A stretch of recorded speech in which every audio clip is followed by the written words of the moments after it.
reached for the door handle. Locked. "You don't need to worry," he said softly. "I'm not going to hurt you."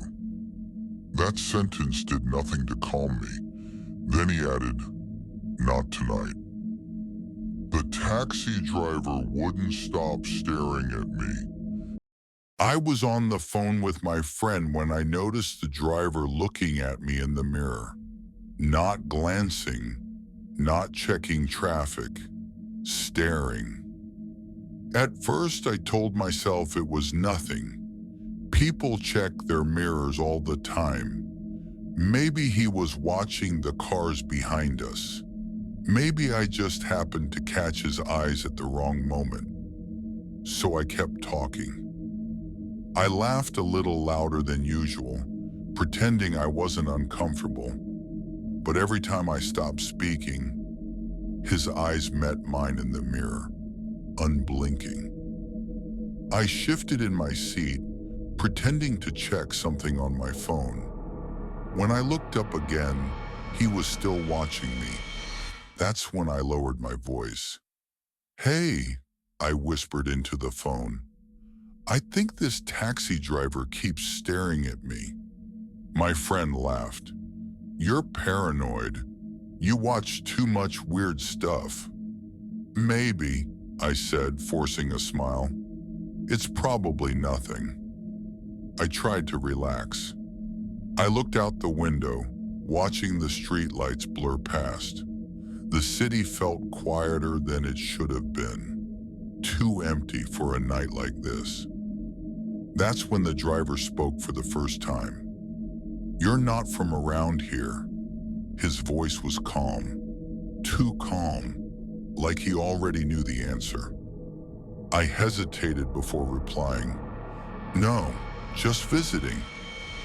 He nodded slowly, like that answer pleased him. Then he asked, "Who are you talking to?" I didn't like that question. "A friend," I said. The driver stared at me through the mirror again. Longer this time. His eyes didn't flicker. They didn't soften.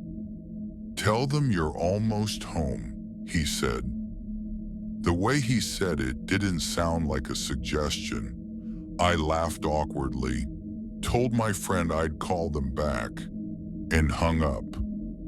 The moment the call ended, the silence in the car felt heavy, like the air itself was pressing against my chest.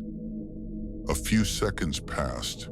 Then the driver turned down a street I didn't recognize.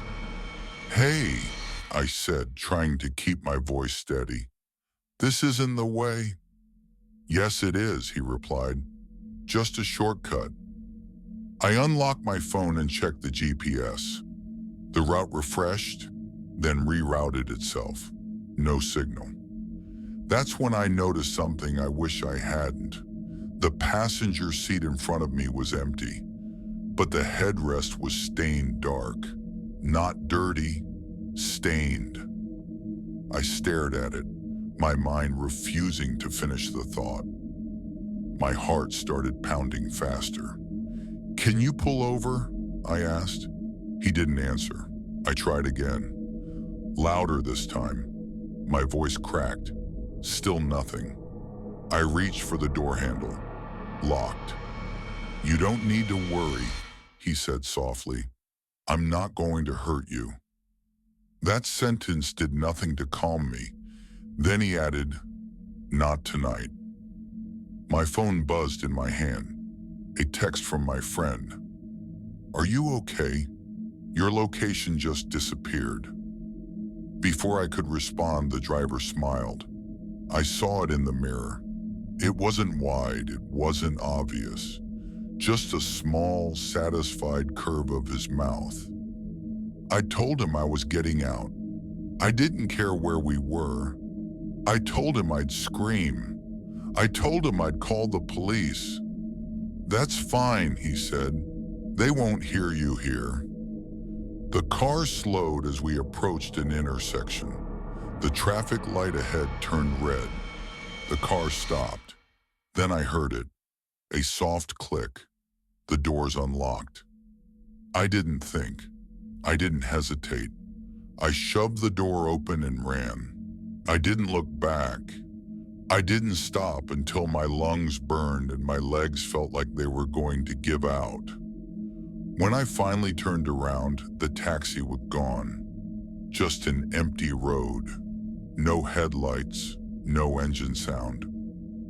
I don't remember how I got home. I only remember locking every door and window and sitting on the floor until the sun came up. The next morning, my phone was full of notifications. Missed calls, messages, news alerts. One headline made my stomach drop. Local taxi driver found dead. Vehicle abandoned. I opened the article with shaking hands.